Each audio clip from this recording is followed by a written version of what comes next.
வணக்கம். Welcome to ஒலி பெட்டகம். இந்த வீடியோவில் நம்ம என்ன கதை கேட்க போகிறோம்னா, தரையில் வாழும் மீன்கள் கதையின் 7வது பகுதி. நம்ம சேனலை இதுவரைக்கும் சப்ஸ்கிரைப் பண்ணாதவங்க சப்ஸ்கிரைப் பண்ணுங்கள். பக்கத்தில் இருக்கிற பெல் ஐகானை கிளிக் பண்ணி ஆல்ங்கிற ஆப்ஷனை ப்ரெஸ் பண்ணுங்கள். ஸோ தட் நான் போடுற கதைகளை உடனுக்குடனே நீங்கள் கேட்கலாம். வாங்க கதைக்குள்ளே போகலாம்.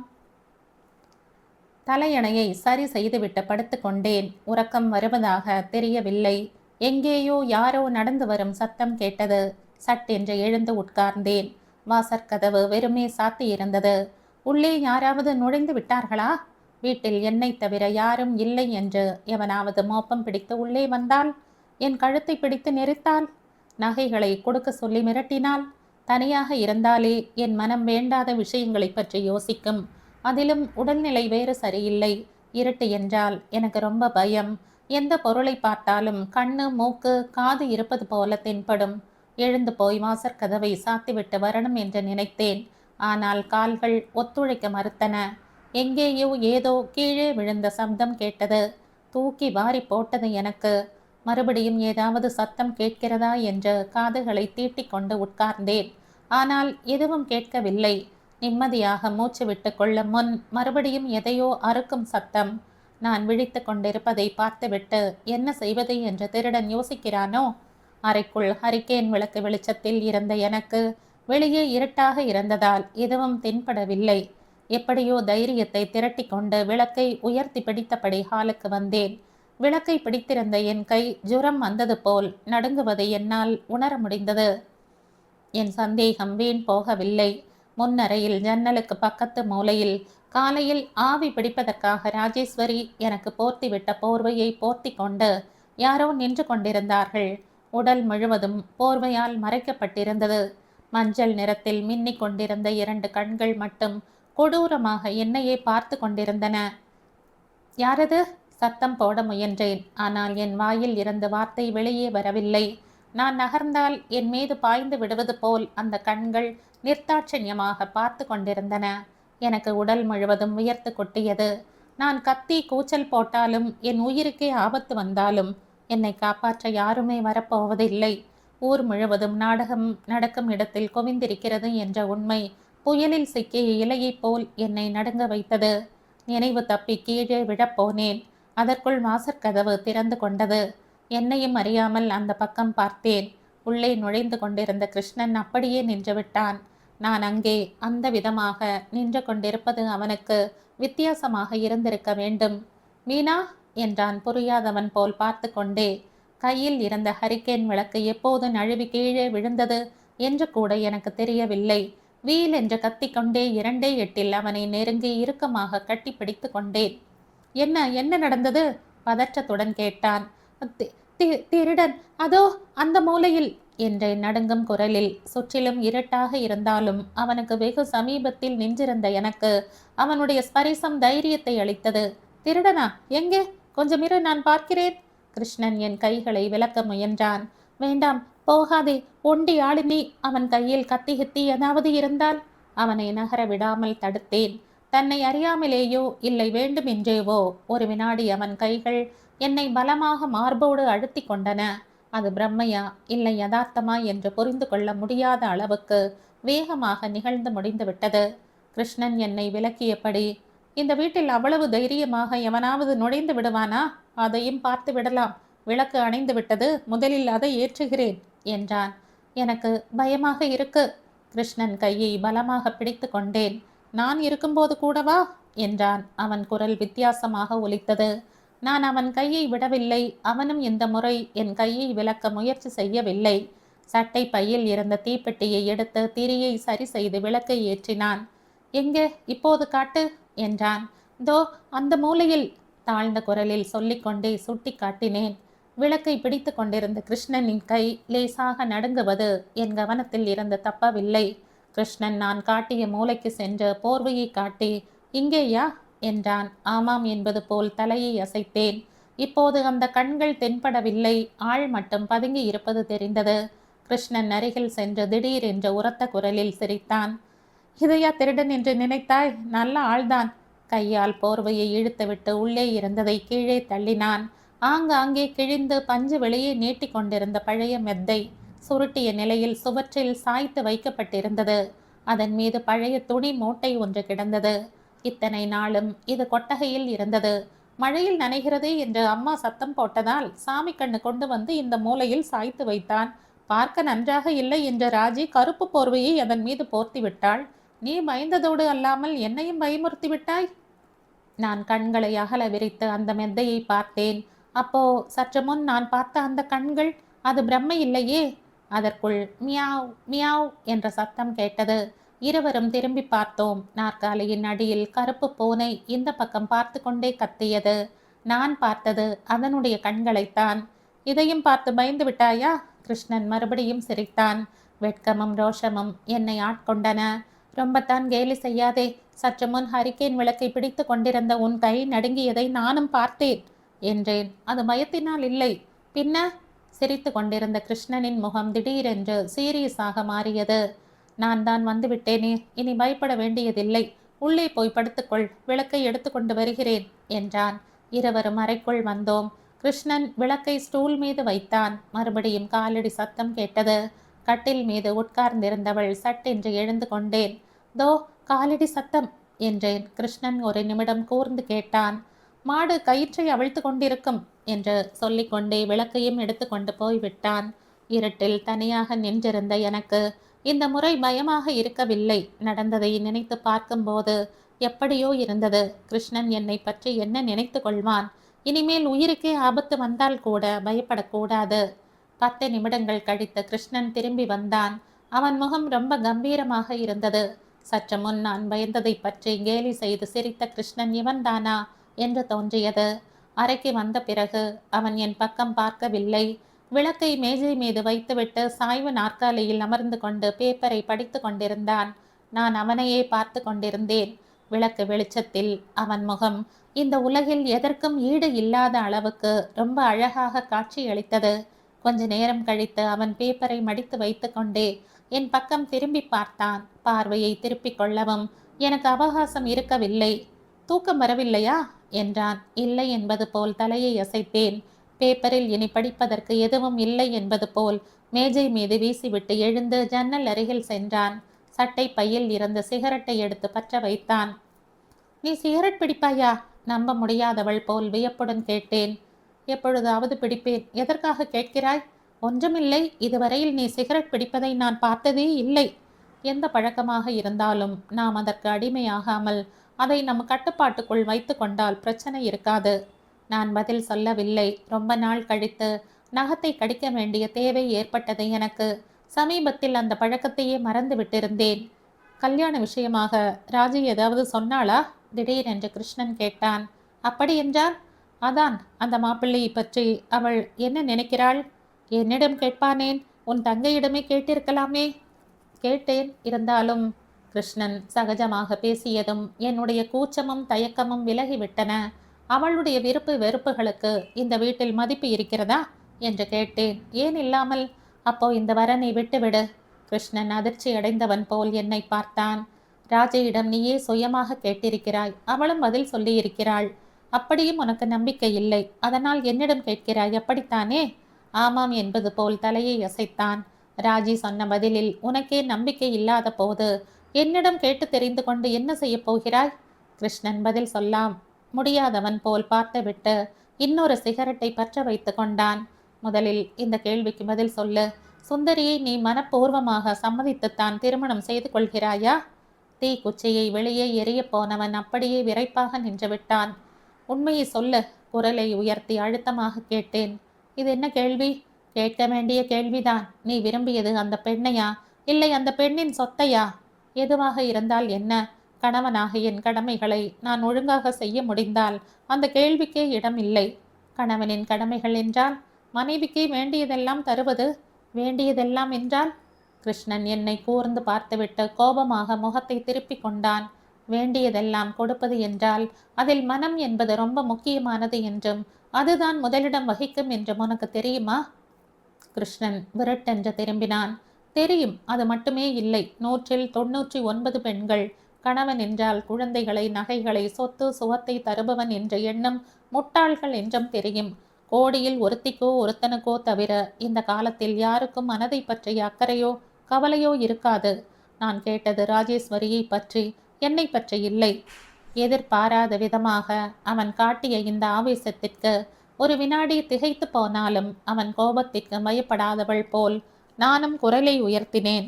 உன் விஷயத்துக்கும் ராஜையின் திருமணத்திற்கும் சம்பந்தம் இருக்கிறது என்பதை நீ மறந்து விடாதே. உனக்காகத்தான் அவள் இந்த வரனுக்கு ஒப்புக்கொண்டாள். இந்த ஊருக்கு வந்த புதிதில் அண்ணன் தங்கையாக உங்க இருவருடைய பாசத்தை பார்த்து பெருமையாக உணர்ந்தேன். உன்னை போன்ற அண்ணனை அடைந்த ராஜேஸ்வரியின் அதிர்ஷ்டத்தை கண்டு பொறாமையும் பட்டேன். ஆனால் இப்போது தோன்றுகிறது, நீ அவர்களிடம் காட்டும் இந்த பிரியம் எல்லாம் வெறும் நடிப்பு, ஊர் மக்களை ஏமாற்றுவதற்கு போடும் வேஷம். உன்னை போன்ற சுயநலக்காரன் அண்ணனாக இருப்பதை விட இல்லாமல் இருப்பதே உத்தமம். பணத்திற்காக உன்னை நீயே விற்க துணிந்தவன் வேறு எதைத்தான் செய்ய மாட்டாய்? நான் எதிர்பார்த்தது நடந்தது. கிருஷ்ணனின் முகம் உணர்ச்சி பிழம்பாக மாறியது. மீனா என்றான் தடுப்பது போல். பின்ன என்னவாம், எவ்வளவுதான் பொருளாதார பிரச்சனை என்றாலும் மனதிற்கு பிடிக்காத பெண்ணை திருமணம் செய்து கொள்வாயா? அந்த பெண்ணுக்கு எதுவும் தெரியாது என்றுதானே இந்த துணிச்சல்? துரதிர்ஷ்டவசமாக எதிர்காலத்தில் அந்த பெண்ணுக்கு அதை புரிந்து கொள்ளும் ஞானம் வந்தால், நீ திருமணம் செய்து கொண்டது தன்னை இல்லை என்றும் தன்னுடைய சொத்தைத்தான் என்றும் அவளுக்கு தெரிந்தால், எவ்வளவு முட்டாளாக இருந்தாலும் அவளும் ஒரு பெண்தானே. உண்மை தெரிந்த மறு நிமிஷமே பகை கொண்ட பாம்பாக மாறுவாள். அப்போ உங்கள் இருவரின் வாழ்க்கையும் எப்படி இருக்குமோ யோசித்துப்பார். கிருஷ்ணன் திடீரென்று சிரித்தான். ரொம்ப அழகான சிரிப்பு அது. இந்த விஷயங்களை எல்லாம் உன்னிடம் யார் சொன்னது? ராஜிதானே. வர வர அவளுடைய வாய் ரொம்ப நீண்டு விட்டது. அவளென்றும் சொல்லவில்லை, நானாக புரிந்து கொண்டேன். தயவு செய்து அவளை ஒன்றும் சொல்லாதே. அவளை ஒன்றும் சொல்ல மாட்டேன். உன்னைத்தான் நாளைக்கு ரயிலில் ஏற்றி ஊருக்கு அனுப்பி வைக்கப் போகிறேன். உன்னால் முடியாத காரியம். கோபமாக பார்த்தேன். ஆனால் என் பார்வை கிருஷ்ணனிடம் எந்த பாதிப்பையும் ஏற்படுத்தவில்லை. சட்டை பையில் இருந்து ஏதோ காகிதத்தை எடுத்து என்னிடம் நீட்டினான். என்ன காகிதம்? டெலிகிராம், மாமாவிடமிருந்து. அதை படிக்கும் முன்பே அதில் என்ன இருக்கிறது என்று தெரிந்துவிட்டது. இருந்தாலும் இயந்திர கதியில் பிரித்து படித்தேன். வெள்ளிக்கிழமை கிளம்பி வா, சனிக்கிழமை அம்மா வருகிறாள் என்று இருந்தது. என் உடலில் இருந்த சக்தி முழுவதும் வற்றி விட்டாற்போல் இருந்தது. எப்போது வந்தது? சோர்வுடன் கேட்டேன். இன்று மதியம். என்னிடம் சொல்லவே இல்லையே. இன்று வியாழன்தானே. வெள்ளிக்கிழமை கிளம்பி வருகிறாய் என்று மாமாவுக்கு தந்தி கொடுத்து விட்டேன். நான் நிமிர்ந்து பார்த்தேன். கிருஷ்ணனும் என்னையே பார்த்து கொண்டிருந்தான். ஒரு வினாடி எங்கள் இருவரின் பார்வையும் சந்தித்து கொண்டன. நான் பார்வையை திருப்பிக் கொண்டேன். அவன் மௌனமாக போய் சாய்வு நாற்காலியில் அமர்ந்து கொண்டான்.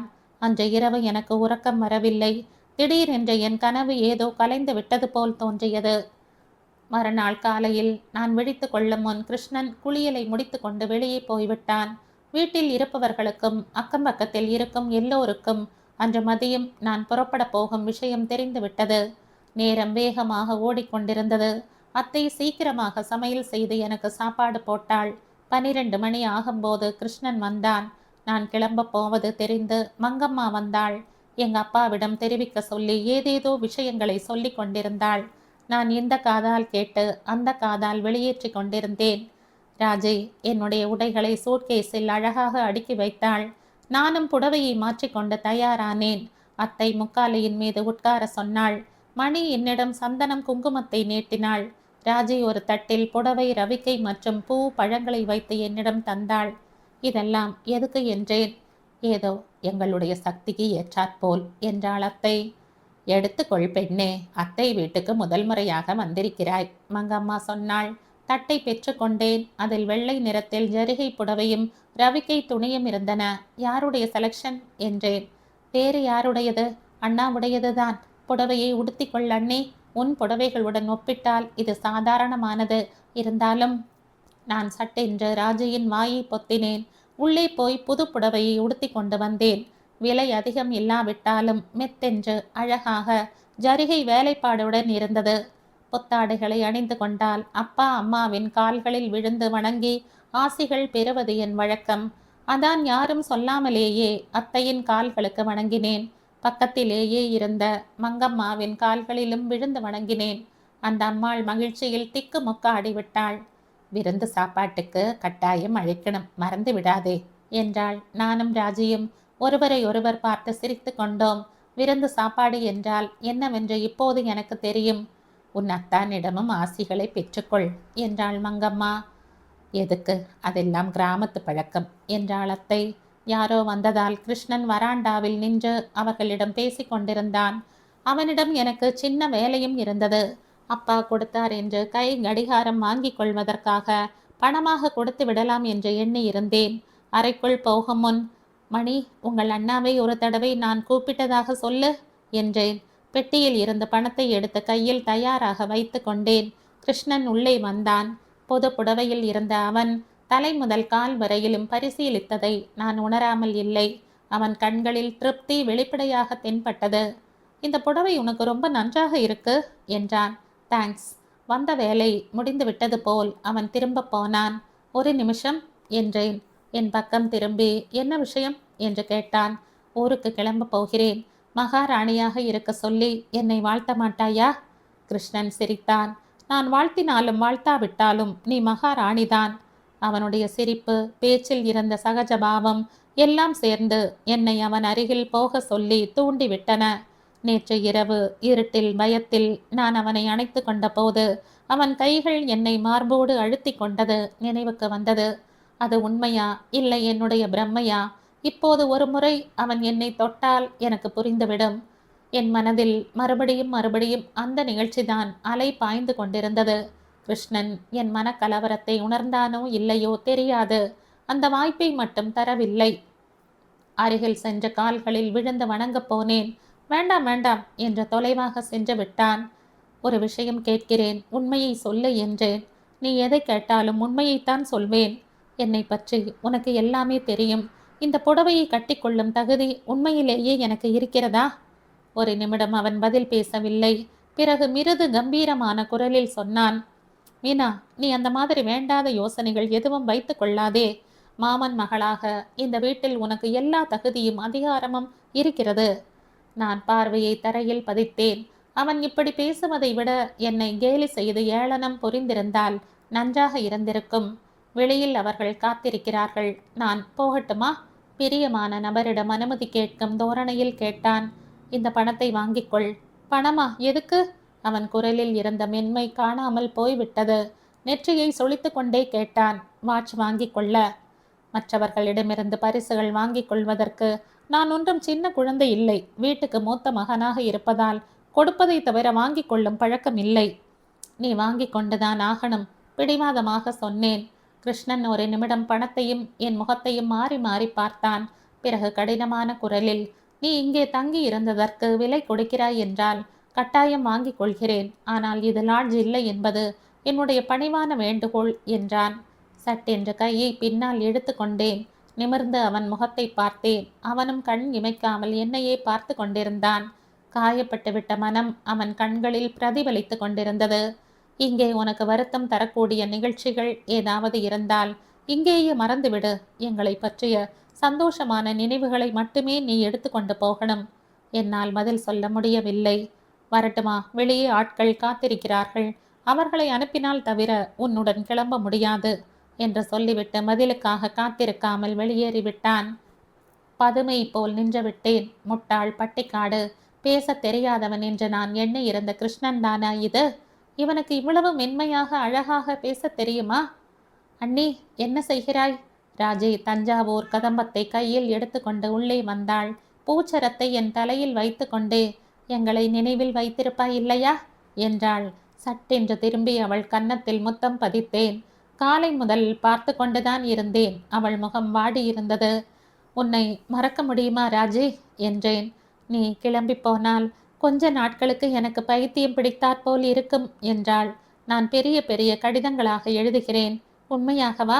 உன் மீது ஆணை. அவள் தலை மீது கையை வைத்து சத்தியம் செய்தேன். இருவரும் வெளியே வந்தோம். அப்பாவிடம் கேட்டதாக சொல்லு மீனா, அத்தை சொன்னாள். கட்டாயம் என்றேன். அண்ணே, மறுபடியும் எப்போது வருவீங்க? குழந்தைகள் என்னை சூழ்ந்து கொண்டார்கள். உங்க அண்ணாவின் திருமணத்திற்கு. அண்ணாவை விட அக்காவுக்குத்தான் முதலில் கல்யாணம் நடக்கும் என்றாள் மணி. எங்க மாமியார் வீட்டில் இருந்து எனக்கு ஏக்கர் நிலம் வரணும். கேசு போடுவதற்கு உங்க அப்பாவிடம் வருகிறேன் என்றாள் மங்கம்மா. வாசலில் வண்டி வந்து நின்றது. இன்னும் கிளம்பவில்லையா? நேரமாகிக் கொண்டிருக்கிறது அவசரப்படுத்தினான் கிருஷ்ணன். வந்தது முதல் பார்த்து கொண்டிருக்கிறேன். எப்போடாப்பா அனுப்பி வைப்போம் என்று துடிப்புடன் இருக்கிறாய்? கிளம்பும்போது ஒரு நிமிஷம் தாமதம் ஆவதை கூட உன்னால் பொறுத்து கொள்ள முடியவில்லையா? நிஷ்டூரமாக கேட்டேன். கிளம்பி போகிறவர்களை எவ்வளவு சீக்கிரமாக அனுப்பி வைத்தால் அவ்வளவு நல்லது என்றான். அவளை இங்கேயே தங்க வைத்து கொள்ளணும் என்றால் அதுக்கு ஒரு வழி இருக்கு தம்பி, நீதான் ஒப்புக்கொள்ள மாட்டேங்கிறாய் என்றாள் மங்கம்மா. அத்தை மங்கம்மாவை கோபமாக பார்த்தாள். கிருஷ்ணனின் முகம் சிவந்து விட்டது. ராஜேஸ்வரி பார்வையை திருப்பிக் கொண்டாள். திடீரென்று சூழ்நிலை ஸ்தம்பித்து விட்டது போல் இருந்தது. ராஜி, எதற்காக முகத்தை தொங்க போட்டு கொண்டு இருக்கிறாய்? வண்டியில் ஏறு, அண்ணியை பஸ்ஸில் ஏற்றிவிட்டு திரும்பலாம் கிருஷ்ணன் சொன்னான். எதுக்கு கிருஷ்ணா? அத்தை தடுத்தாள். பரவாயில்லை, வரட்டும். ராஜையின் முகம் மலர்ந்தது. தாங்களும் வருவதாக குழந்தைகள் அடம் பிடித்தார்கள். எல்லோருமாக வண்டியில் ஏறிக்கொண்டோம். தெருவாசலில் நின்றபடி பெண்டுகள் வேடிக்கை பார்த்தார்கள். நான் வந்தபோது ஏற்பட்ட அனுபவத்தை, போகும்போது என் மனம் இருந்த நிலையை ஒப்பிட்டு பார்த்து கொண்டேன். நாங்கள் வண்டியை விட்டு இறங்கினோமோ இல்லையோ, பஸ் வந்துவிட்டது. அவசர அவசரமாக பஸ்ஸில் ஏறிக்கொண்டேன். ராஜேஸ்வரியும் குழந்தைகளும் கொஞ்சம் கொஞ்சமாக மறைந்து போனார்கள். கிருஷ்ணன் நான் எதிர்பார்த்தது போல் என் பக்கத்தில் அமர்ந்து கொள்ளவில்லை. நான் பெண்கள் இருக்கையில் பட்டிக்காட்டு பெண் ஒருத்தியின் பக்கத்தில் அமர்ந்து கொண்டேன். நாங்கள் ஸ்டேஷனுக்கு போய் சேரும்போது ஏற்கனவே ரயில் வந்து பிளாட்பாரத்தில் நின்று கொண்டிருந்தது. ஸ்டேஷன் முழுவதும் சந்தடியாக பரபரப்பாக இருந்தது. கிருஷ்ணன் டிக்கெட் வாங்கி வந்து என் கையில் கொடுத்தான். டிக்கெட்டுக்கான பணத்தை கொடுக்கணும் என்று தோன்றினாலும் அவன் முகத்தை பார்க்கும்போது அதற்கான துணிச்சல் வரவில்லை. பழங்களையும் புத்தகங்களையும் வாங்கி வந்து கொடுத்தான். நான் கம்பார்ட்மெண்ட்டில் ஏறி உட்கார்ந்து கொண்டேன். ரயில் கிளம்ப அதிக நேரம் இருக்கவில்லை. போனதுமே மாமாவை கடிதம் எழுத சொல்லு என்றான். அவ்வளவுதானே தவிர நான் எழுதக்கூடாதாக்கும்? அவ்வளவு அதிர்ஷ்டம் எங்களுக்கு இல்லை என்று எனக்கு தெரியும், முறுவலுடன் சொன்னான். உன்னுடைய கணிப்பு எப்போது சரியாக இருக்கும் என்று நினைக்காதே. இந்த விஷயத்தில் கட்டாயம் நடக்கும். என்ன ஆளு நீ? மரியாதைக்கு கூட மறுபடியும் வர சொல்லி அழைக்கவில்லை? முறுவலைத்து கொண்டிருந்த கிருஷ்ணனின் முகம் கம்பீரமாக மாறியது. நண்பர்களுக்கும் நெருங்கியவர்களுக்கும் இந்த வெளி உபச்சாரங்கள் தேவையில்லை என்பது என்னுடைய அபிப்பிராயம். நான் இப்போது சிநேகிதியா அல்லது நெருங்கியவளா? உனக்குத்தான் தெரியணும். பேச்சில் நீ இவ்வளவு சாதுரியம் மிகுந்தவன் என்று எனக்கு தெரியாது. ராஜையின் கல்யாண பத்திரிகையை அனுப்பி வைக்கிறேன், முடிந்தால் வா. இது ஆணையா இல்லை வேண்டுகோளா? ஆணை என்றால் அப்படியே ஏற்றுக்கொள்கிறேன். வேண்டுகோள் என்றால் போனால் போகிறது என்று யோசிப்பேன். ஸ்டேஷன் சந்தடியை கவனித்து கொண்டிருந்த கிருஷ்ணன் தலையை திருப்பி என் கண்களுக்குள் நேராக பார்த்தான். என் மனதில் இருந்த எண்ணத்தை புரிந்து கொண்டு விட்டவன் போல், ஆணை என்றைக்குமே இல்லை, வேண்டுகோள்தான் என்றான் முன் ஜாக்கிரதையுடன். அப்படியென்றால் நான் வரப்போவதில்லை. கோபம் வந்தது போல் இதழ்களை முறுக்கினேன். கடைசி நிமிடத்தில் கூட என் மீது கோபம் கொள்ளணுமா? உங்க வீட்டில் உனக்கு சத்தியபாமா என்று பெயர் வைத்திருக்கணும். சரியாக இருந்திருக்கும். ஆமாம் ஆமாம், உன் பெயருக்கு பொருத்தமாக இருந்திருக்கும். சட்டென்று நிறுத்திவிட்டேன். நான் என்ன சொன்னேன் என்று சொல்லி முடித்த பிறகுதான் புரிந்தது. சிவந்து கன்றிவிட்டு என் முகத்தை கனிவுடன் பார்த்துவிட்டு பாடம் கற்று தருவது போல் சொன்னான். பார்த்தாயா, அதிகம் பேசுவதால் சில சமயம் எப்படிப்பட்ட ஆபத்துகள் வருமோ? ரயில் கிளம்புவதற்கு அடையாளமாக விசில் ஊதியது. சொற்றிலும் இருந்த சந்தடியை, உலகத்தை மறந்துவிட்டு இனி வாழ்க்கையில் சந்தித்து கொள்ள முடியாதோ என்பது போல் ஒருவரை ஒருவர் பார்த்து கொண்டோம். அவன் ஏதாவது சொல்வானோ என்று நான் எதிர்பார்த்து கொண்டிருந்தேன். நான் ஏதாவது பேசுவேனோ என்று அவன் காத்திருந்தான். இருவர் மனதிலும் ஒரே எண்ணம்தான் இருந்தது. ஆனால் வெளிப்படையாக சொல்வதற்கு ஒருத்தருக்கு அபிமானமும் மற்றொருவருக்கு தயக்கமும் தடையாக இருந்தன. ரயில் நகர்ந்தது. கடைசியில் நான் தயக்கத்தை உதறிவிட்டு கையை நீட்டினேன்.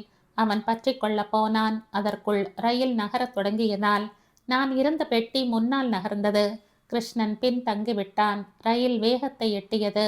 அவன் வேகமாக 4 அடிகள் வைத்திருந்தால் என் கையை பிடித்திருக்க முடியும். ஏனோ அவன் அப்படி செய்யவில்லை. கை குட்டையை எடுத்து ஆட்டினான். நான் கையை அசைக்கவில்லை.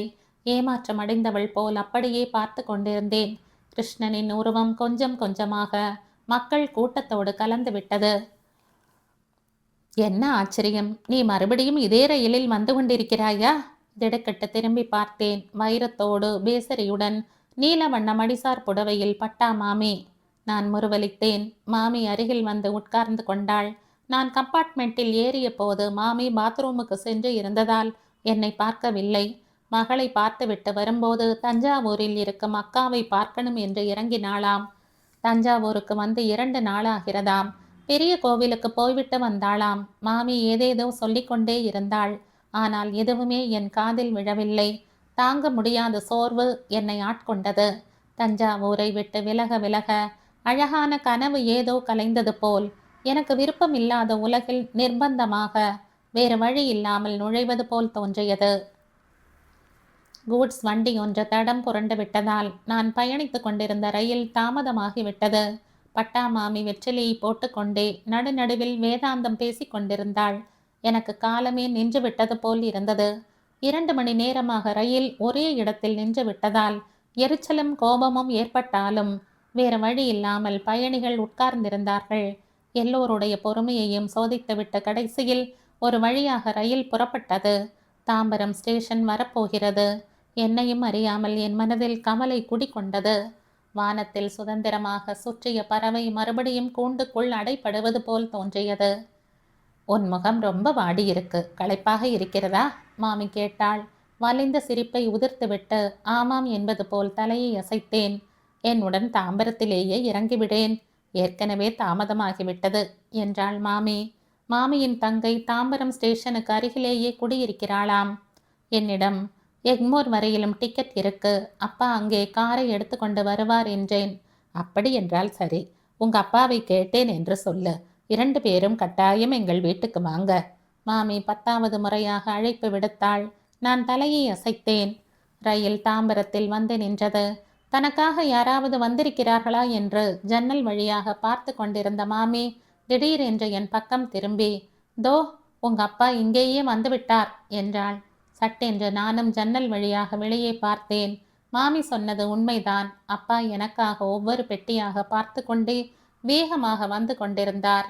அவருடைய பார்வை என் மீது விழும் விதமாக கையை உயர்த்தி அசைத்தேன். அப்பா என்னை பார்த்துவிட்டு 2:08 எங்கள் கம்பார்ட்மெண்ட் அருகில் வந்தார். அப்பாவுக்கு பின்னால் எங்களுடைய பழைய டிரைவர் நாராயணன் இருந்தான்.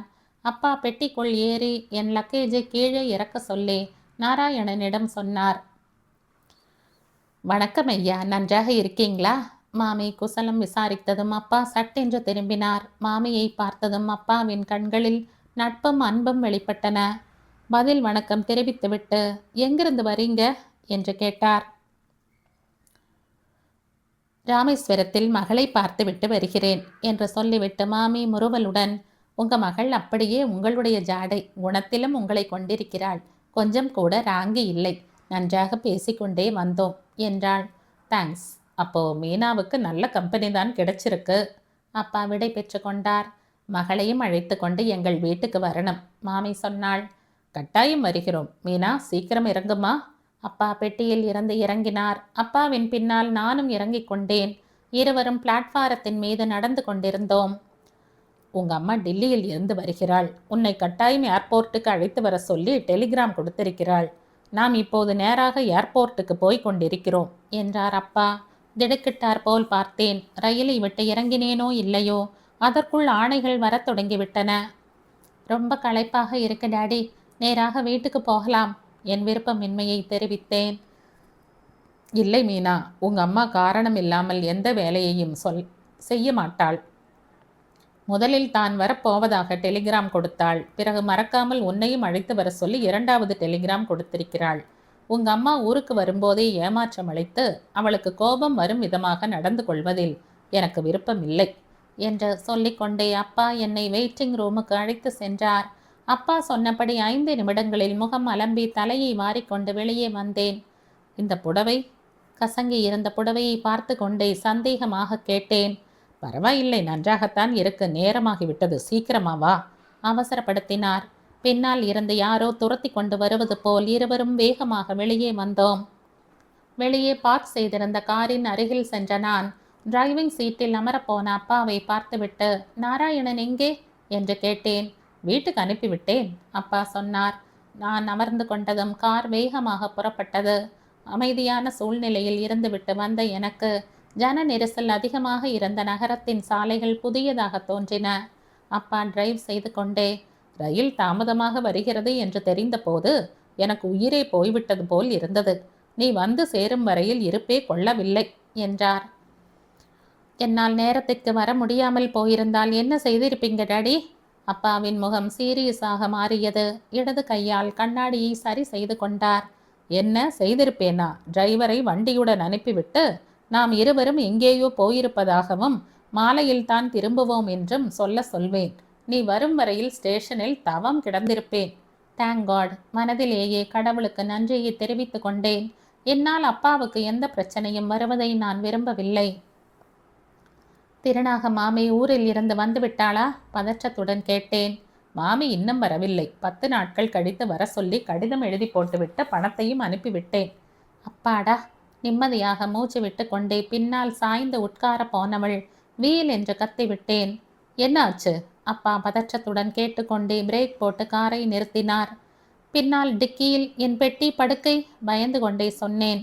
அதுதான் உன் கவலையா? உன் பெட்டி படுக்கையை நாராயணனுடன் வீட்டுக்கு அனுப்பிவிட்டேன். நிம்மதியாக மூச்சு விட்டபடி மறுபடியும் சரிந்து உட்கார்ந்து கொண்டேன். என் கோழைத்தனத்தை நினைக்கும் போது எனக்கே வெட்கமாகவும் இருந்தது. நாராயணன் மறுபடியும் வேலைக்கு வந்து விட்டானா? அப்பாவை பார்த்து கொண்டே கேட்டேன். 4 மாதங்களுக்கு முன்னால் தன்னை எதிர்த்து பேசினான் என்பதற்காக அம்மா நாராயணனை வேலையில் இருந்து நீக்கிவிட்டாள். தன்னுடைய வேலையை ஒழுங்காக செய்து கொண்டு தேவையில்லாமல் எஜமானியிடம் பேச்சு கேட்க விரும்பாத நாராயணனை கண்டால் அம்மாவுக்கு எரிச்சல். சம்பளம் கொடுப்பவர்கள் ஏதாவது ஒரு சமயத்தில் கோபித்து கொள்ளாமல் இருப்பார்களா? அவ்வளவு சுய கௌரவம் பார்ப்பவர்கள் வேலைக்கு வரக்கூடாது என்பது அம்மாவின் வாதம். இந்த முறை உங்க அம்மா வரும்போது அவளுக்கு விருப்பமில்லாத பல விஷயங்கள் நடந்திருக்கு என்றார் அப்பா. அப்பாவின் இதழ்களில் முறுவலை பார்க்கும்போது எனக்கும் சிரிப்பு வந்தது. நானும் அப்பாவும் உள்ளே போய் நின்று கொண்டோம். பயணிகள் வெளியே வந்து கொண்டிருந்தார்கள். அம்மாவும் வெளியே வந்தாள். அம்மாவின் சுறுசுறுப்பான கண்கள் சட்டென்று எங்களை அடையாளம் கண்டு கொண்டன. மலர்ந்த முகத்துடன் கையை உயர்த்தி அசைத்தாள். அப்பாவும் கையை அசைத்தார். நான் அப்படியே நின்று கொண்டிருந்தேன். ஷிஃபான் புடவை, கையில்லாத ரவிக்கை, புதுவிதமான சிகை அலங்காரத்தில் கண்களுக்கு கருப்பு கண்ணாடி அணிந்து கொண்டு பார்ப்பவர்களை தன் பக்கம் ஈர்த்து கொள்ளும் உருவத் தோற்றம் கொண்ட அம்மாவை பார்க்கும்போது உள்ளூர குன்றி போய்விட்டேன். நான் ஏதோ பட்டிக்காட்டில் இருந்து வந்தவள் போலவும் நாகரீகம் தெரியாத முட்டாள் போலவும் தோன்றியது. அம்மாவுக்கு பின்னாலேயே கிரே கலர் சூட்டில் இருந்த கருப்பு கண்ணாடி ஆசாமியும் எங்களை பார்த்து கையை அசைத்தான். அவனை சாரதி என்று கண்டு கொள்வதற்கு எனக்கு ஒரு நிமிஷம் கூட தேவைப்படவில்லை. அதுதான் விஷயம். சாரதியும் வந்திருக்கிறான். அதான் உன்னையும் அழைத்து வர சொல்லி தந்தி கொடுத்திருக்கிறாள். தனக்குத்தானே பேசி கொள்வது போல் அப்பா சொன்னார். சாரதியும் அம்மாவும் சேர்ந்து நடந்து வருவதை பார்க்கும்போது கண்கொள்ளா காட்சியாக இருந்தது. சாரதி அம்மாவை விட வயதில் ரொம்ப சிறியவன்தான். ஆனால் அந்த நிமிடம் பார்க்கும்போது அம்மா அவனை விட 2-3 வயது சின்னவள் போல் காட்சியளித்தாள். Welcome my boy. கை குலுக்குவதற்காக அப்பா கையை நீட்டினார். அம்மா என் கன்னத்தை லேசாக இழுத்து, ஏன் இவ்வளவு சோர்வாக இருக்கிறாய்? வேலைக்கு சரியாக சாப்பிடவில்லையா? முகம் வாடியிருக்கே என்றாள். நீ அவளை கூட அழைத்து போகவில்லை என்ற கோபத்தை எல்லாம் என் மீது காட்டி என் உயிரை எடுத்து விட்டாள், அப்பா சொன்னார். உண்மைதானா என்பது போல் அம்மா என் பக்கம் பார்த்தாள். கையை நீட்டி என் தோளை சுற்றிலும் போட்டு அருகில் இழுத்து கொண்டாள். டார்ஜிலிங் போனேனே தவிர என் மனம் முழுவதும் உன்னிடம்தான் இருந்தது என்றாள். என்றைக்கும் இல்லாத விதமாக அன்பும் பாசமும் கலந்து ஒலித்த அம்மாவின் குரலை கேட்டதும் என் கண்களில் நீர் தழும்பியது. வரப்போவதாக சொல்லிவிட்டு வராமல் போனதற்காக சாரதி உன்னிடம் நேரில் மன்னிப்பு கேட்டுக்கொள்ள வந்திருக்கிறான், அம்மா சொன்னாள். நான் நிமிர்ந்து பார்க்கவில்லையே தவிர சாரதியின் பார்வை என் மீது நிலைத்திருப்பதை என்னால் உணர முடிந்தது. லக்கேஜ் வருவதற்கு தாமதமாகும் போல் இருந்தது. வெயிட்டிங் ரூமில் உட்கார்ந்து கொண்டோம். அம்மா என் கையை விடாமல் பிடித்து கொண்டிருந்ததால் அம்மாவின் பக்கத்திலேயே உட்கார வேண்டியதாயிற்று. எங்களுடன் உட்கார்ந்திருந்த சாரதி இதோ வருகிறேன் என்று சொல்லிவிட்டு எழுந்து போனான். அவன் போன பிறகு அம்மா என்னை தலை முதல் கால் வரையில் பரிசீலித்து கொண்டே, என்ன இந்த கோலம்? ஏர்போர்ட்டுக்கு இப்படித்தான் வருவார்களா என்றாள். சற்று முன் அம்மாவின் குரலில் தென்பட்ட மென்மை இப்போது மருந்துக்கு கூட தென்படவில்லை. அம்மா காட்டிய அன்பிற்கு இளகிய என் மனம் இந்த மாறுதலை கண்டு மறண்டு போய்விட்டது. கையில் பேக் எங்கே போச்சு? புது செருப்பு ஏன் இவ்வளவு பழசாக இருக்கு என்று கேட்டவள் அப்பொழுதுதான் கண்டுபிடித்தவள் போல் புடவையை பார்த்துவிட்டு நெற்றியை சொலித்தாள். இந்த புடவை ஏது என்றாள். ஆபத்தில் சிக்கி கொண்டவள் போல் அப்பாவின் பக்கம் பார்த்தேன். அப்பா குறிப்பறிந்து தொண்டையை கனைத்து கொண்டு, நான் தான் வாங்கி கொடுத்தேன் என்றார். அம்மா ஏதோ அதிசயத்தை பார்ப்பது போல் பார்த்தாள். பிறகு சந்தேகம் தொனிக்கும் குரலில், என்ன விலை? 200. 200ஆ? அம்மா புடவையை கையால் தொட்டு பார்த்து, 400க்கு குறையாது. 200க்கு உங்களுக்கு எந்த மடையன் கொடுத்தான் என்றாள். அப்பா கண்ணாடியை சரி செய்து கொண்டே, உன்னிடம் உண்மையை மறைக்க முடியாது. அதனுடைய விலை 400 தான். அதிகம் கொடுத்து விட்டேன் என்று நீ திட்டப் போகிறாயே என்று விலையை குறைத்து சொன்னேன் என்றார். அம்மா பெருமையுடன் பார்த்தாள். அதற்குள் சாரதி வந்து விட்டதால் எங்கள் உரையாடல் நின்று விட்டது. வீட்டுக்கு வந்ததுமே நேராக என் அறைக்கு சென்று விட்டேன். அறைக்குள் என் பெட்டி படுக்கையை காணவில்லை. குளித்துவிட்டு வந்ததும் தூக்கம் கண்களை சுழற்றி கொண்டு வந்தது. ஆனால் இப்போது உடனே தூங்க முடியாது. கீழே சாப்பாடு தயாராக இருப்பதாக தகவல் வந்தது. குளிர்ந்த தண்ணீரால் மற்றொரு முறை கண்களை அலம்பிக் கொண்டு கீழே சென்றேன். உணவு மேஜை அருகில் அப்பா, அம்மா மற்றும் சாரதி ஊர்கதைகளை பேசிக் கொண்டிருந்தார்கள். கொள்ளை பசியுடன் இருந்த நான் மளமளவென்று சாப்பிடத் தொடங்கினேன். அம்மா தடுப்பது போல் என்னை பார்த்தாள். ஆனால் நான் பொருட்படுத்தவில்லை. அகோர பசியுடன் இருக்கும்போது கண்ணுக்கு எதிரில் ருசியான உணவு வகைகள் இருந்தால் யாரால் தான் கட்டுப்பாட்டுடன் இருக்க முடியும்? சாப்பாடு முடிந்ததும் ஹாலில் வந்து உட்கார்ந்து கொண்டோம். சாரதி அத்தையின் வீட்டுக்கு போவதாக சொன்னான். கொஞ்சம் ரெஸ்ட் எடுத்துக்கொண்டு மாலை 4 மணிக்கு டீ குடித்த பிறகு போகலாம் என்று அம்மா சொன்னாள். 3 பேரும் மறுபடியும் பேச்சில் ஆழ்ந்து விட்டார்கள். அப்பா அம்மாவின் பயண விசேஷங்களை விசாரித்தார். 2 நாட்களுக்கு முன்பு தாஜ்மஹாலை பார்த்துவிட்டு டில்லிக்கு வந்தார்களாம். அங்கே அம்மா சாரதியை சந்தித்தாளாம். மற்ற எல்லோரும் ரயிலில் வந்து கொண்டிருக்கிறார்கள். அம்மா சாரதியுடன் ஃப்ளைட்டில் வந்துவிட்டாள். அவர்கள் பேசும் விஷயங்களில் எனக்கு கொஞ்சம் கூட ஆர்வம் இருக்கவில்லை. தூக்கம் கண்களை சொருகியது. கொட்டாவி வரும்போதெல்லாம் பேப்பர் படிப்பது போல் முகத்தை மறைத்து கொண்டேன். என் இடத்தில் யார் இருந்தாலும் இப்படித்தான் செய்வார்களோ என்னவோ. பாழாய் போன தூக்கம் வேண்டும் என்ற போது நம் அருகில் கூட வராது. தானாக வரும்போது நேரங்காலத்தை பார்க்காது. சோஃபாவின் விளிம்பில் தலையை சாய்த்தபடி கண்களை மூடிக்கொண்டேன். ஏற்கனவே களைத்து போயிருந்த என்னை உறக்கம் வெற்றி கொண்டு விட்டது. முகத்திற்கு குறுக்கே பிடித்து கொண்டிருந்த பேப்பர் எப்பொழுது கையில் இருந்து நழுவியதோ தெரியாது. திடீரென்று யாரோ என் தோள்களை பற்றி உலுக்கியபடி, மீனா, மீனா என்று கோபமாக அழைத்து கொண்டிருந்தார்கள். ரொம்ப முயற்சி செய்து கண்களை திறந்தேன். தூக்க கலக்கத்தில் இருந்த என் கண்களுக்கு அம்மாவின் முகம் மங்கலாக தெரிந்தது. உனக்கு கொஞ்சமாவது புத்தி இருக்கா? இந்த நேரத்தில் என்ன தூக்கம்? சாரதி உன்னை பற்றி என்ன நினைத்து கொள்வான்? அம்மாவின் குரல் இடி முழக்கம் போல் ஒலித்தது. தூக்கம் வருகிறது மம்மி. வலுக்கட்டாயமாக எழுந்து கொண்டேனே தவிர 2 அடிகள் கூட என்னால் வைக்க முடியவில்லை. சற்று முன் அம்மா உட்கார்ந்திருந்த நீளமான சோஃபாவில் அப்படியே சரிந்து குப்புறப்படுத்து கொண்டேன். தூக்கம் இவ்வளவு சுகமாக சந்தோஷம் தரக்கூடிய விஷயமாக இருக்கும் என்று இதுவரையிலும் எனக்கு தெரியாது. திடீரென்று முதுகில் அறை விழுந்தது. முதுகில் விழுந்த அறையை விட தூக்கம் கலைந்து போனதற்கு கஷ்டமாக இருந்தது. என்று முனகிவிட்டு சும்மா இருந்தேன். இன்னொரு அறை விழுந்தது. என்னம்மா? எரிச்சலும் கோபமுமாக சிணுங்கினேன். எழுந்து உன் அறைக்கு போய் படுத்துக்கொள். முதலில் இந்த இடத்தை விட்டு எழுந்திரு. அதட்டுவது போல் அம்மாவின் குரல் கேட்டது. ஆகட்டும் மம்மி, 2 நிமிடங்கள் கழித்து போகிறேன் சொன்னேனே தவிர என்னால் எழுந்து கொள்ள முடியவில்லை. எழுந்து உள்ளே போக சொன்னால் இன்னும் இங்கேயே இருக்கிறாயே? அம்மாவின் குரல் தொலைவில் கேட்பது போல் ஒலித்தது. போகட்டும், இங்கேயே தூங்க விடேன். அப்பாவின் குரல் கேட்டது. இப்படியே செல்லம் கொடுத்து கொடுத்து அவளை குட்டி சுவராக்குறீங்க. சாரதி முன்னாலேயே தூங்கி வழிகிறாள். அவன் என்ன நினைத்து கொள்வான்? சரி, நடந்தது நடந்து விட்டது. அவன்தான் போய்விட்டானே. இங்கே இப்போது யாரும் வரப்போவதும் இல்லை. அவளை நிம்மதியாக தூங்க விடு. நான் இல்லாத இந்த 10 நாட்களில் இன்னும் எத்தனை வேண்டாத காரியங்களை செய்திருக்கிறாளோ?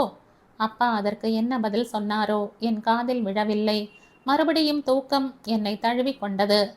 இங்கிருந்து உடனே எழுந்து கொண்டு உள்ளே போகணும். இல்லாவிட்டால் அம்மாவுக்கு கோபம் வரும் என்று நினைத்த அங்கேயே உறங்கிவிட்டேன். ஊருக்கு வந்து 15 நாட்களாகிவிட்டன. ராஜிக்கு கடிதம் எழுதணும் என்று நினைத்தேனே ஒழிய சாத்தியப்படவே இல்லை. சாரதி இறந்திருந்தால் காலையிலும் மாலையிலும் ஏதோ ஒரு வேலை இருந்து கொண்டே இருந்தது. சாரதி வேலை பார்க்கும் கம்பெனிக்காரர்கள் இங்கே பிரான்ச் திறப்பதற்காக திட்டம் போட்டிருந்தார்கள். அந்த கம்பெனியுடன் பார்ட்னராக சேரணும் என்று அம்மாவும் மிஸ்ஸஸ் ராமனும் முயற்சி செய்து கொண்டிருந்தார்கள். இங்கே சாரதியை சேர்ந்த யாராவது பார்ட்னராக சேர்ந்தால் சாரதியை டைரக்டராக போடுவதற்கு வாய்ப்பு இருக்கிறதாம். எப்படியாவது சாரதி இந்த ஊரில் ஸ்திரப்படும் விதமாக செய்து அவனை வீட்டோடு மாப்பிள்ளையாக ஆக்கிக் கொள்ள வேண்டும் என்பது அம்மாவின் எண்ணம். இந்த வாய்ப்பு அதற்கு தோதாக அமைந்திருந்தது.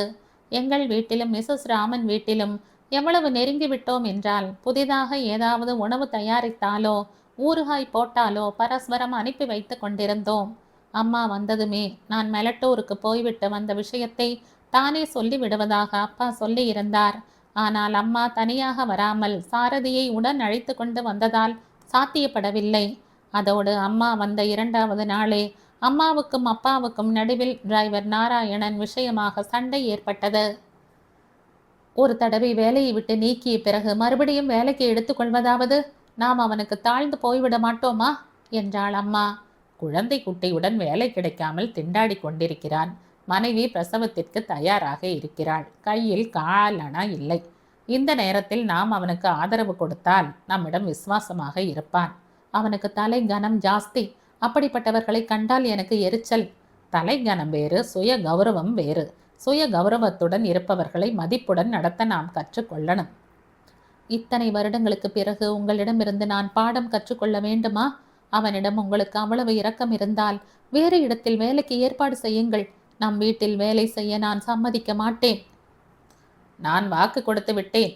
அப்பாவின் குரல் திடமாக ஒலித்தது. என் பேச்சு என்றால் உங்களுக்கு லட்சியம் இல்லை. அம்மா கோபமாக பார்த்தாள். நான் சொல்ல வேண்டிய வார்த்தை அது. வாக்குவாதம் எல்லை மீறி கொண்டிருந்தது. இனி அங்கே இருப்பது சரியில்லை என்று மெதுவாக அங்கிருந்து வெளியேறிவிட்டேன்.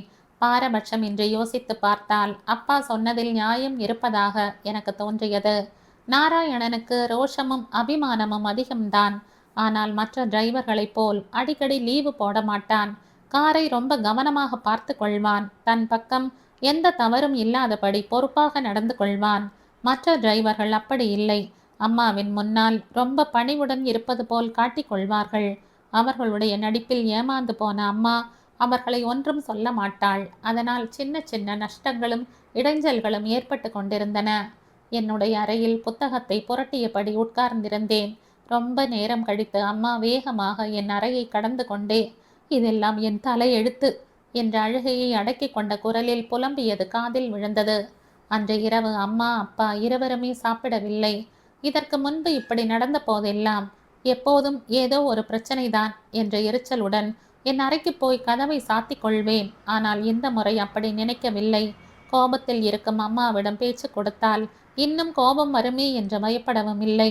என்னால் முடிந்த வரையில் அப்பா அம்மாவை சமாதானப்படுத்த வேண்டியது என்னுடைய கடமை என்று தோன்றியது. அதனால் அம்மாவை சாப்பிட வர சொல்லி அழைப்பதற்காக போனேன். அறைக்கதவு வெறுமே சாத்தி இருந்தது. மெதுவாக திறந்து ஓசைப்படுத்தாமல் உள்ளே போனேன். அம்மா முகத்தை மறைத்தபடி முழங்கையை குறுக்கே வைத்து கொண்டு படுத்திருந்தாள். அருகில் சென்ற மென்மையான குரலில் அம்மா என்று அழைத்தேன். அம்மா சட்டென்று கையை எடுத்து கண்களை திறந்து என்னை பார்த்தாள். சிவந்து கனன்று கொண்டிருந்த கண்களை உருட்டி விழித்து, உன் சமாதான தூது எதுவும் எனக்கு தேவையில்லை, முதலில் வெளியே போய்விடு என்று எரிந்து விழுந்தாள். நான் சமாதான பேச்சுக்கு வரவில்லை அம்மா. பின்ன எதுக்கு வந்தாய்? நான் இருக்கேனா இல்லை செத்தேனா என்று பார்ப்பதற்காக வந்தாயா? அம்மா, என் கோபத்தை தூண்டிவிடாதே. ஏற்கனவே எனக்கு எரிச்சலாக இருக்கு. வெளியே போய்விடு. திரஸ்காரமாக சொல்லிவிட்டு அம்மா மறுபடியும் முழங்கையை நெற்றியின் மீது வைத்து கொண்டு கண்களை மூடிக்கொண்டாள். அம்மாவின் உள்ளமும் உடலும் நான் வெளியேறுவதற்காக எரிச்சலுடன் காத்திருப்பது போல் தோன்றியது. அன்பையும் பிரியத்தையும் மனதில் நிரப்பிக்கொண்டு அம்மாவை அழைக்க வந்தவள் ஈட்டியால் குத்துவது போல் அந்த பேச்சை கேட்டதும் சுருண்டு போய்விட்டேன். மெதுவாக அறையை விட்டு வெளியே வந்துவிட்டேன். தோல்வி உற்ற என் மனதில் ஏமாற்றம் பரவியது. அப்பாவிடம் இந்த விஷயத்தை சொல்ல வேண்டும். நேராக அப்பாவின் அறைக்கு சென்றேன். அப்பா ஆபீஸ் ரூமில் நாற்காலியில் அப்படியே அமர்ந்திருந்தார். நினைவு வேறு எங்கேயோ இருப்பது போல் சோனியத்தை வெறித்து பார்த்து கொண்டிருந்தார். கடந்த காலத்தில் நடந்த இது போன்ற நிகழ்ச்சிகள் அப்பாவின் மனதில் பசுமையாக இருந்திருக்க வேண்டும். அப்பா, மெதுவாக அழைத்தேன். திடுக்கிட்டார் போல் திரும்பி பார்த்தார். சட்டென்று வயது கூடிவிட்டது போல் முகத்தில் சுருக்கங்கள் தென்பட்டன. எப்போதும் கம்பீரமாக காட்சி தரும் அப்பா அந்த நிமிடம் பார்க்கும்போது காட்டில் வழி தவறிவிட்ட பயணியைப் போல் தத்தளித்து கொண்டிருந்தார். அம்மாவினால் மன அமைதியை இழந்துவிட்ட காரணத்தினால் அப்பா வயோதிகத்தின் பக்கம் வேகமாக சாய்ந்து கொண்டிருப்பது என்னால் உணர முடிந்தது. அப்பா. என்னம்மா? சாப்பிட வாங்க. எனக்கு பசியாக இல்லைம்மா. நான் பிடிவாதம் பிடிப்பது போல் நன்றாக இருக்கு. அம்மாவுக்கும் பசி இல்லை, உங்களுக்கும் பசி இல்லை. எனக்கு என்னவோ கொள்ளை பசி பசிக்கிறது. நீங்க 2 பேரும் சாப்பிடாமல் நான் மட்டும் எப்படி சாப்பிடுவது என்றேன்.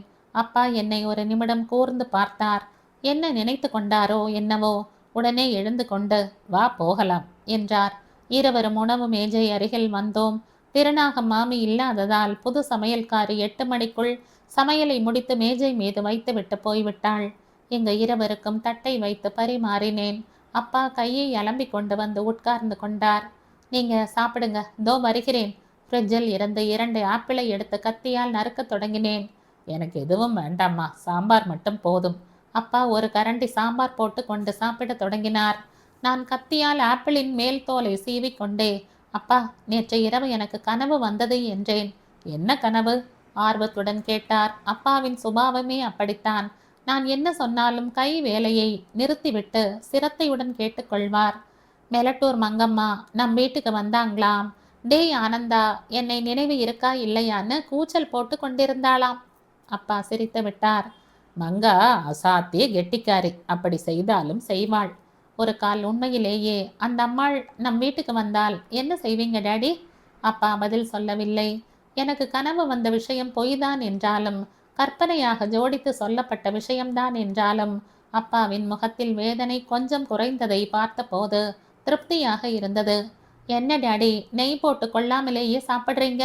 அப்பளமும் போட்டுக்கொள்ளவில்லை?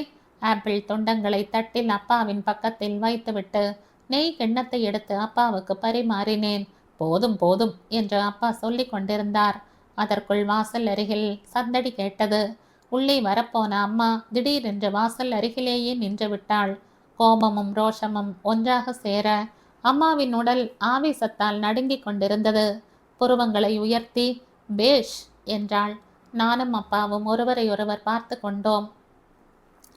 நெய் கிண்ணத்தை கீழே வைத்துவிட்டு அம்மாவின் தட்டையும் எடுத்து வைத்தேன். அம்மா உள்ளே வரவில்லை. நின்ற இடத்தில் இருந்து ஒரு அடி கூட முன்னால் வைக்கவில்லை. கதவின் மீது சாய்ந்தபடி நின்று கொண்டு நெருப்பை உமிழும் விழிகளால் என் பக்கம் பார்த்தாள். எவ்வளவு கரிசனமேனா உனக்கு? அருகில் நின்று கொண்டு சுயமாக பரிமாறி உபசாரம் செய்கிறாய். நானும் தான் பட்டினி கிடக்கிறேனே. அந்த பாக்கியம் எனக்கு கிடைக்காமல் போனதற்கு நான் என்ன பாவம் செய்தேன்? அம்மா, ஒரு பேச்சுக்காவது சாப்பிட வர சொல்லி என்னை அழைத்தாயா? நான் என்ன செய்துவிட்டேன் என்று உனக்கு என் மீது இவ்வளவு பகை? அம்மா, இயலாமையுடன் அழைத்தேன். என் மனம் எப்போதும் உன்னையே சுற்றி சுற்றி வருகிறதே. உன் சுகத்திற்காக, உன் எதிர்காலத்திற்காக இரவும் பகலும் உழைத்து கொண்டு இருக்கிறேனே. உன் வாயில் இருந்து ஒரு ஆறுதல் வார்த்தை கேட்க எனக்கு கொடுப்பினை இல்லையா? அப்படி என்ன பாவம் செய்து விட்டேன்? நான் அப்பாவின் பக்கம் பார்த்தேன். அப்பா என் பக்கம் பார்க்கவில்லை. தட்டை பார்த்து கொண்டு விரல்களால் அலைந்து கொண்டிருந்தார். அம்மா திடீரென்று கதவின் மீது தலையால் முட்டிக்கொள்ளத் தொடங்கினாள். எனக்கு யாருமே இல்லை, யாருக்குமே என்னுடைய தேவை இல்லை. நான் உயிரோடு இருந்தாலும் செத்தாலும் ஒன்றுதான். ஹோவென்று அழுதாள். அம்மா, சட்டென்று ஓடிப்போய் அருகில் சென்று தடுக்கப் போனேன். அம்மா வேகமாக என் கைகளை தள்ளிவிட்டாள். என்னுடைய உயிர் நீதான் என்றும் என்னுடைய உலகமும் நீதான் என்று உங்க அப்பாவுக்கு நன்றாக தெரியும். என்னை எதுவும் செய்ய முடியாமல் உன்னை என்னிடமிருந்து பிரித்து என் மீது பகை தீர்த்து கொள்ள நினைக்கிறார். மீனா, எவ்வளவு முட்டாளாக இருக்கிறாய். என் வயிற்றெரிச்சல் உனக்கு எப்போது புரிய போகிறது? அம்மா, என்னம்மா இது? அம்மாவை வலுக்கட்டாயமாக என் பக்கம் திருப்பிக் கொண்டேன். அம்மா என் மார்பில் முகம் புதைத்து கொண்டு சிறு குழந்தையைப் போல் விசும்பி விசும்பி அழத் தொடங்கினாள். எனக்கு எப்படியோ இருந்தது. அப்பா பாதி சாப்பாட்டிலேயே எழுந்து கை அலம்பிக் கொண்டு போய்விட்டார். அம்மா அழுது கொண்டே சொன்னாள், மீனா, என்னை போன்ற துரதிர்ஷ்டம் பகையாளிக்கும் வரக்கூடாது. கடவுள் ஒரு பெண்ணுக்கு எது கொடுத்தாலும் கொடுக்காவிட்டாலும் மனதை புரிந்து கொள்ளும் கணவனை கொடுக்கணும். அப்படி இல்லை என்றால் வாழ்க்கையே நரகம்தான். அம்மா சொன்னது எனக்கு புரியவில்லை. அம்மாவுக்கு திருமணம் முடிந்து ஏறத்தாழ 25 வருடங்கள் ஆகின்றன. இத்தனை வருடங்கள் நெருங்கி பழகியும் அப்பாவின் மற்றொரு பக்கத்தை அம்மாவால் பார்க்க முடியவில்லை என்றால் வேடிக்கையாகவும் வருத்தமாகவும் இருந்தது. இப்போது எனக்கு புரிகிறது. இருவருக்கும் நடுவில் எப்படி வந்ததோ தெரியாது. கருத்து வேற்றுமை என்ற குறுக்கு சுவர் ஏற்பட்டு விட்டது. இருவருமே அடுத்த நபர் சுவரை உடைத்து கொண்டு தன் பக்கம் வரட்டும் என்று நினைக்கிறார்கள். தான் அந்த காரியத்தை செய்தால் அடுத்தவர் தன்னை தாழ்வாக மதிக்கக்கூடும் என்ற பயம் இருவருக்குமே இருக்கிறது. அதனால் இருவரும் பிடிவாதமாக இருக்கிறார்கள். ஆழமாக யோசித்து பார்த்தால் குறை அம்மாவிடம்தான் இருப்பது போல் எனக்கு தோன்றியது. அப்பா போன்ற நல் இதயம் படைத்தவர், கருணை கொண்ட ஒருவர் 1000ல் ஒருத்தர் கூட இருக்க மாட்டார்கள். அம்மாவை ஓரளவுக்கு புரிந்து கொண்டு இருப்பதாலோ என்னவோ, உலகம் அநியாயமாக தனக்கு பெண்டாட்டி தாசன் என்றும் அம்மாஞ்சி என்றும் கொடுத்த பட்டங்களை அப்பா ஏற்றுக்கொண்டு மௌனமாக இருந்தார். உண்மையிலேயே அவர் நினைத்திருந்தால் அந்த பட்டங்களை காணாமல் அடித்திருக்கலாம். ஆனால் அதற்காக அம்மாவை அவர் அடக்கி அடிமையாக நடத்த வேண்டியிருக்கும். மற்றவர்களை விட தான் உயர்ந்தவள் என்ற அகம்பாவம் இரத்தத்திலேயே ஊறிவிட்ட அம்மாவுடன் இத்தனை வருடங்களாக அப்பா குடித்தனம் நடத்தி வருகிறார் என்றால் அது அவருடைய பொறுமைக்கு எடுத்துக்காட்டு. அகம்பாவம் அம்மாவின் கண்களை மறைத்து கொண்டு அப்பாவின் உண்மையான சொரூபத்தை அடையாளம் காண முடியாமல் தடுக்கிறது. இருவருக்கும் இடையே இருப்பதாக இவர்கள் நினைத்து கொண்டிருக்கும் கருத்து வேற்றுமை என்ற தடுப்பு சுவர் எவ்வளவு பலவீனமான அடிக்கல்லின் மீது எழுப்பப்பட்டிருக்கிறதோ இப்பொழுதுதான் எனக்கு புரிகிறது. நியாயமாக பார்த்தால் நாராயணன் விஷயத்தில் அம்மா இவ்வளவு ரகளை செய்வது அதிகப்படியாகத்தான் தோன்றியது. 4 நாட்கள் வேலைக்கு வைத்து கொண்டு அவனிடம் ஏதோ ஒரு குறையை சுட்டி காட்டி அப்பாவிடம் சொல்லிவிட்டு அனுப்பிவிட்டால் விஷயம் முடிந்து போயிருக்கும். வெளி விஷயங்களில் மிக சாமர்த்தியமாக செயல்படும் எத்தனையோ பேர் வீட்டு விஷயங்களில் சில சமயம் முட்டாளாக நடந்து கொள்வார்கள். அம்மாவின் அழுகை கொஞ்சம் குறைந்தது. நான் நயமான குரலில் சொன்னேன், சற்று முன் நான் உன் அறைக்கு வந்தது உன்னை சாப்பிட வர சொல்லி அழைப்பதற்காகத்தான். உன்னுடைய மூட் சரியாக இல்லை என்று புரிந்ததும் தொந்தரவு செய்யாமல் திரும்பிவிட்டேன். உன் உதட்டளவு உபச்சாரங்கள் எனக்கு தேவையில்லை. தலைவலி மண்டையை பிளக்கிறது. காஃபி கலந்து குடிப்போம்னு வந்தேன். சாரிடான் போட்டுக்கொள்ளணும். ஆகட்டும் அம்மா, நீ போய் படுத்துக்கொள். 5 நிமிடங்களில் காஃபி கலந்து எடுத்து வருகிறேன். அவ்வளவு கஷ்டம் உனக்கு எதுக்கு? ஈட்டி எறிவது போல் அம்மா வீசிய வார்த்தைகளை மௌனமாக உள் வாங்கி கொண்டேன். எனக்கு எந்த கஷ்டமும் இல்லை அம்மா. உங்களுக்கும் அப்பாவுக்கும் என்னால் ஏதாவது சின்ன காரியம் செய்ய முடிந்தாலும் எனக்கு மலை அளவுக்கு சந்தோஷமாக இருக்கும். சமையல்காரம்மா இருந்து விட்டால் நான் வேண்டுமென்று கேட்டாலும் இந்த வாய்ப்பு எனக்கு கிடைக்காது. அம்மா மேற்கொண்டு எதுவும் பேசாமல் முகத்தை திருப்பிக் கொண்டு அங்கிருந்து போய்விட்டாள். உணவு பாத்திரங்களை மூடி வைத்தேன். பாதி சாப்பாட்டில் எழுந்து போன அப்பாவின் தட்டை எடுத்து சிங்கில் போடும்போது என்னையும் அறியாமல் விழிகளில் நீர் சுழன்றது. சாப்பிட வர சொல்லி அப்பாவை வற்புறுத்தாமல் விட்டிருந்தாலும் நன்றாக இருந்திருக்கும். அம்மா அப்பா இருவரும் இப்படி சண்டை போட்டுக்கொண்டு சாப்பிடாமல் இருந்த நாட்கள் நிறையவே இருந்தன. அப்பொழுதெல்லாம் எனக்கு எரிச்சல்தான் ஏற்பட்டது. ஆனால் இன்று தாங்க முடியாத வேதனை ஏற்பட்டது. இந்த உலகில் ஒரு பிடி சோறு கிடைத்தால் போதும் என்று எத்தனையோ ஏழைகள் தவியாய் தவித்து கொண்டிருக்கிறார்கள். எல்லா வசதிகள் இருந்தும் அவற்றை அனுபவிக்க முடியாமல் இது என்ன கொடுமை? 100க்கு 80 பேர் இப்படி தாமாகவே இல்லாத கஷ்டங்களை வரவழைத்து கொண்டு வாழ்க்கையில் திருப்தி இல்லை என்று ஏங்குவார்களோ? ஸ்டவ்வை பற்ற வைத்து அம்மாவுக்காக ஸ்ட்ராங்காக காஃபி கலந்தேன். இன்னும் கொஞ்சம் பாலை சுட வைத்து டம்ளரில் ஊற்றி மேடை மீது ஒரு ஓரமாக வைத்தேன். நான் காஃபி கொண்டு போன போது அம்மா கட்டில் மீது அமர்ந்து கிளப்புக்கு சம்பந்தப்பட்ட பேப்பர்களை பார்த்து கொண்டிருந்தாள். அம்மாவுக்கு வருத்தம் ஏற்பட்ட போதெல்லாம் மனதை வேறு விஷயத்தில் செலுத்தி அந்த வேதனையை மறக்க முயற்சி செய்வதை இதற்கு முன் பலமுறை நான் பார்த்திருக்கிறேன். மேஜை டிராயரில் இருந்த தலைவலி மாத்திரையை எடுத்து அம்மாவிடம் தந்தேன். அதை போட்டுக்கொண்டு காஃபியை குடித்தாள். மேஜை விளக்கின் வெளிச்சத்தில் அம்மாவின் முகத்தை கூர்ந்து பார்த்தேன். எப்போதும் சுறுசுறுப்பாக பிரகாசமாக இருக்கும் அம்மாவின் முகம் இப்பொழுது வெளிர் விட்டது போல் தென்பட்டது. 2 நாட்களுக்கு முன்பு ஏர்போர்ட்டில் சாரதியின் பக்கத்தில் 10 வயது குறைந்தவள் போல் உற்சாகமாக தென்பட்ட நபர் இவள்தானா என்று தோன்றியது. காஃபியை குடித்துவிட்டு கோப்பையை என்னிடம் கொடுத்த அம்மா அப்படியே சரிந்த தலையணை மீது தலையை சாய்த்தாள். கண்களை மூடிக்கொண்டே, அந்த பேப்பர்களை மேஜை மீது வைத்துவிட்டு விளக்கையும் அணைத்துவிட்டு போய்விடு என்றாள். அம்மா சொன்னது போலவே பேப்பர்களை எடுத்து வைத்துவிட்டு கொசுவலையை இறக்கிவிட்டேன். விளக்கை அணைத்துவிட்டு கதவை சாத்திவிட்டு வெளியே வந்தேன். சமையல் அறையில் டம்ளரில் பாலை வைத்துவிட்டு வந்தது நினைவுக்கு வந்தது. சட்டென்று கீழே இறங்கி சென்றேன். 5 நிமிடங்கள் கழித்து அப்பாவை தேடிக்கொண்டு ஆஃபீஸ் ரூமுக்கு போனேன். அப்பா அங்கே இல்லை. படுக்கை அறையின் பக்கம் போனேன். என்றும் இல்லாத விதமாக இன்று உள்ளே தாழ்பால் போடப்பட்டிருந்தது. கதவை தட்டினேன். யாரு? நான் தான் மீனா. அப்பா எழுந்து வந்து கதவை திறந்தார். என் கையில் இருந்த ட்ரேயை பார்த்து, என்னம்மா என்றார். இந்த ஆப்பிள் தொண்டங்களை சாப்பிட்டுவிட்டு பாலை குடித்து விடுங்கள். நான் வேறு எதுவும் கேட்கப் போவதில்லை என்றேன். நீ சாப்பிட்டாயா? இல்லை என்பது போல் தலையை அசைத்தேன். ஏன்? பசி இல்லை டாடி. எனக்கு வழி விடுவதற்காக அப்பா நகர்ந்து கொண்டார். நான் உள்ளே வந்து ட்ரேயை ஸ்டூல் மீது வைத்து கொண்டிருந்த போது அப்பா பெருமூச்சு விடுவதை என்னால் உணர முடிந்தது. அப்பா ஆப்பிள் துண்டங்களை பாதிக்கு மேல் என்னிடம் கொடுத்ததோடு அல்லாமல் நான் சாப்பிடும் வரையில் விடவில்லை. பாலையும் டவராவில் தனக்காக கொஞ்சம் எடுத்துக்கொண்டு மீதி பாலை குடிக்க சொல்லி வற்புறுத்தினார். நான் பாலை அருந்தி கொண்டிருந்த போது திடீரென்று அப்பா சொன்னார், மீனா, என்னுடைய விருப்பம் ஒன்று இருக்கு, நீ அதை நிறைவேற்றி வைப்பாயா? சொல்லுங்க டாடி. கூடிய சீக்கிரம் நீ கல்யாணம் செய்து கொண்டு இந்த வீட்டை விட்டு வெளியேற வேண்டும்.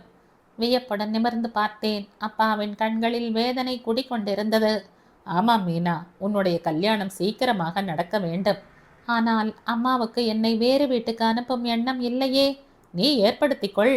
எனக்கு கணவனாக வரப்போகிறவன் வீட்டோடு மாப்பிள்ளையாக வருவதற்கு சம்மதித்தால் அப்படிப்பட்ட நபரை நீ கனவில் கூட ஏற்றுக்கொள்ளாதே. என் விருப்பு வெறுப்புகளுக்கு மதிப்பு இருக்கும் என்று நினைக்கிறீங்களா? இருக்கும் விதமாக நீ பார்த்து கொள்ளணும். சற்று நேரம் கழித்து அப்பாவின் அறையை விட்டு வெளியேறினேன். என் மனதில் கவலையும் வருத்தமும் பரவி இருந்தன. அப்பா எனக்கு கொடுத்த அறிவுரையை, அவருடைய விருப்பத்தை என்னால் தெளிவாக புரிந்து கொள்ள முடிந்தது. எனக்கென்று ஒரு வீடு இருக்க வேண்டும். அந்த நிழலில் அப்பா அம்மா இருவரும் இளைப்பாற வேண்டும். என்னுடைய வீட்டில் நான் யாருடைய அதிகாரத்திற்கும் ஆணைகளுக்கும் தலை வணங்க வேண்டியது இல்லை என்பது அப்பாவின் அபிப்பிராயம். நான் சுதந்திரமாக மகிழ்ச்சியுடன் வாழ வேண்டும் என்று அப்பா மனப்பூர்வமாக விரும்புகிறார். அறைக்கு வந்து கட்டில் மீது படுத்து கொண்டேனே தவிர ரொம்ப நேரம் வரையில் உறக்கம் வரவில்லை. ஜன்னல் வழியாக வானத்தில் தெரியும் நட்சத்திரங்களை பார்த்து கொண்டிருந்தேன். ஏனோ களைப்பாக இருந்தது. இந்த வீட்டில் எதற்கும் குறை இல்லை, எல்லாமே இருக்கின்றன, மன அமைதியை தவிர என்று தோன்றியது. சாரதி இறந்ததால் எதிர்பார்த்த அளவுக்கு ரகளை நடக்கவில்லை. அம்மா வலுக்கட்டாயமாக கோபத்தை அடக்கி கொள்ள வேண்டியதாயிற்று. ஏனென்றால் சாரதி டைரக்டராக பொறுப்பு ஏற்றுக்கொள்ளப் போகும் கம்பெனியின் திறப்பு விழாவுக்காக, அதற்கு வேண்டிய ஏற்பாடுகளை கவனிப்பதற்காக அம்மா அப்பாவிடம் பேச வேண்டிய கட்டாயம் ஏற்பட்டது. அப்பாவும் அம்மா கேட்ட கேள்விகளுக்கு சுருக்கமாக பட்டும் படாமலும் பதில் சொல்லி கொண்டிருந்தார். சாரதியின் முன்னிலையில் இருவரும் ரொம்ப அந்யோன்யமாக, அடுத்தவரின் வார்த்தைக்கு ரொம்ப மதிப்பு தருவது போல் பேசிக்கொள்வார்கள். ஆனால் யாராவது கொஞ்சம் சிரத்தையாக அவர்களுடைய முகங்களை கூர்ந்து பார்த்தால் அந்த அந்யோன்யம் வெறும் நடிப்பு என்றும், அந்த பேச்சில் உண்மையான அன்பு குறைவு என்றும் சுலபமாக கண்டுபிடித்து விடுவார்கள். சாரதி இருக்கும்போது ரொம்ப அன்பாக நடந்து கொள்ளும் இருவரும் அவன் அந்த பக்கம் போனதும் வடதுருவம் தென் துருவமாக மாறி விடுவார்கள். ஏறத்தாழ 10 நாட்களுக்கு மேல் இருந்தாலும் சாரதி ஒரு நாள் கூட அம்மா அப்பாவுக்கு நடுவில் கருத்து வேற்றுமை இருப்பதை உணரவில்லை. என்ன மீனா, உங்க அம்மா அப்பாவுக்கு நடுவில் ஏதாவது பிரச்சனையா என்று என்னிடம் கேட்கவும் இல்லை. அவன் மட்டும் அப்படி கேட்டிருந்தால் எனக்கு சந்தோஷமாக இருந்திருக்கும். அப்படி கேட்காமல் போனதால் அவனிடம் எனக்கு ஏற்பட்ட அபிப்பிராயத்தை அவன் கனவில் கூட நினைத்து பார்த்திருக்க மாட்டான். அம்மா அடிக்கடி, கடவுள் நல்லபடியாக கண் திறந்து பார்த்தால் இன்னும் ஓரிரு மாதங்களில் சாரதி இந்த ஊருக்கு வந்து விடுவான், அப்போ இனி எந்த பிரச்சனையும் இருக்காது என்று ஜெபிக்க தொடங்கினாள். அவன் ஏதோ சாட்சாத் கடவுள் போலவும், அவன் இல்லாமல் போனதால் இத்தனை நாட்களும் நாங்கள் சுகமாக வாழவில்லை என்பது போலவும் அம்மா பேசுவதை கேட்க கேட்க எனக்கு ஆத்திரம் பற்றி கொண்டு வந்தது. ஓரிரு முறை வெளியில் சொல்லிவிடலாமா என்று தோன்றினாலும் கட்டுப்படுத்தி கொண்டேன். வீட்டில் பழைய சூழ்நிலை திரும்பிவிட்டது. அம்மா வந்த 4 நாட்கள் கழித்து திருநாக மாமி வந்து விட்டாள். நன்றாக ஒரு சுற்று பெருத்து குண்டு பூசணி போல் இருந்த மாமியை பார்த்ததும் அவளுடைய மகளுக்கு உடல்நல குறைவு ஏற்பட்ட விஷயம் உண்மைதானா என்ற சந்தேகம் ஏற்பட்டது. அப்பாவும் அதைத்தான் சொன்னார். அம்மா இருந்தால் எங்கேயும் போக விடமாட்டாள் என்பதால் அம்மா ஊருக்கு போகும் விஷயம் தெரிந்து திட்டம் போட்டு மகளிடமிருந்து பொய் தந்தி வரவழைத்திருப்பாள். மகள் வீட்டில் நிம்மதியாக 10 நாட்கள் இருந்துவிட்டு வந்திருப்பாளாயிருக்கும். அதான் அன்று நானும் கூட வருவதாக சொன்னபோது பிடிவாதமாக மறுத்துவிட்டிருக்கிறாள். என்னுடைய மெலட்டூர் பயணத்தை நினைத்து பார்க்கும்போது நம்ப முடியாத அளவுக்கு வியப்பாக இருந்தது. இவ்வளவு செல்வம் படைத்த வீட்டில் பிறந்து வளர்ந்தவள், ஏழ்மை நிறைந்த அந்த வீட்டில் எவ்வளவு சந்தோஷமாக நாட்களை கழித்தேன். உண்மையிலேயே மனிதர்கள் முட்டாள்கள். செல்வத்திற்கும் சுகத்திற்கும் முடிச்சு போடுவார்கள். இந்த இரண்டிற்கும் கொஞ்சம் கூட சம்பந்தமில்லை என்ற மெலட்டூர் பயணம் எனக்கு பாடத்தை கற்றுக் கொடுத்திருந்தது. அந்த பயணத்தின் நினைவாக என்னுடைய பீரோவில் வெள்ளை நிறப்புடவையும் அப்பாவின் சட்ட புத்தகங்களுக்கு பின்னால் ஒரு போட்டோ ரீலும் எஞ்சி இருந்தன. இந்த இரண்டு மட்டும் இல்லை என்றால் அந்த பயணமே ஒரு கனவுதானோ என்று நினைத்திருப்பேனோ என்னவோ. அதனால் தான் போலும் கிருஷ்ணன் அங்கிருந்து எந்த நினைவுகளையும் எடுத்து செல்லாதே என்று அடிக்கடி சொல்லிக் கொண்டிருந்தான். அத்தையின் குடும்பத்தை பற்றி நினைத்து பார்த்தேன். வாழ்க்கையிடம் அவர்கள் காட்டும் பற்றுதல், பிரச்சனைகளை எதிர்கொள்வதில் காட்டும் தைரியம், நிலைமையை சமாளிப்பதில் காட்டும் திறமை, இவையெல்லாம் பார்க்கும்போது அவர்கள் இதைவிட உயர்வான வாழ்க்கைக்கு தகுதியானவர்கள் என்று தோன்றியது. மெலட்டூரில் இருந்து வந்த பிறகு நான் அவர்களுக்கு ஒரு கடிதம் கூட எழுதவில்லை. அந்த குற்ற உணர்வு என் மனதை உறுத்தி கொண்டே இருந்தது. நான் கடிதம் எழுதினால் ராஜி உடனே பதில் கடிதம் எழுதுவாள். எனக்கு கடிதம் ஏதாவது வந்தால் அம்மாவின் பார்வையில் இருந்து தப்ப முடியாது. அதன் விளைவு எப்படி இருக்குமோ என்னால் சுலபமாகவே யூகிக்க முடியும். ஏற்கனவே நாராயணன் விஷயத்தில் எரிமலை குழம்பாக கொதித்து கொண்டிருந்த அம்மா இதையே சாக்காக வைத்து கொண்டு அப்பாவை என்ன வேண்டுமானாலும் சொல்லக்கூடும். அந்த பயம்தான் என்னை கடிதம் எழுத விடாமல் தடுத்து கொண்டிருந்தது. ராஜிக்கு கடிதம் எழுதாமல் எனக்கு இருப்பு கொள்ளவில்லை. என் நிலைமை திரிசங்கு ஸ்வர்க்கமாக இருந்தது. அதோடு நான் தெரிந்து கொள்ள வேண்டிய சில விஷயங்கள் இருந்தன. ராஜேஸ்வரியின் திருமண விஷயத்தில் என்ன முடிவு செய்திருக்கிறார்கள்? அவ்வளவு உரிமையுடன் நான் அவர்களிடம் சொந்தம் கொண்டாடிவிட்டு இங்கே வந்த பிறகு ஒரு கடிதம் கூட எழுதி போடாததற்கு கிருஷ்ணன் என்ன நினைத்து கொண்டிருப்பான்? அவன் என்ன நினைத்து கொண்டாலும் பரவாயில்லை. அதை நான் லட்சியப்படுத்த போவதும் இல்லை. ஆனால் ராஜி, அவளை பற்றி நினைக்கும் போது தான் ஏதோ திருட்டுத்தனம் செய்து விட்டது போல் உறுத்தலாக இருந்தது. கட்டாயம் கடிதம் எழுதுவேன் என்றும் மறக்க மாட்டேன் என்றும் எத்தனையோ முறை சொல்லிவிட்டு வந்தேன்.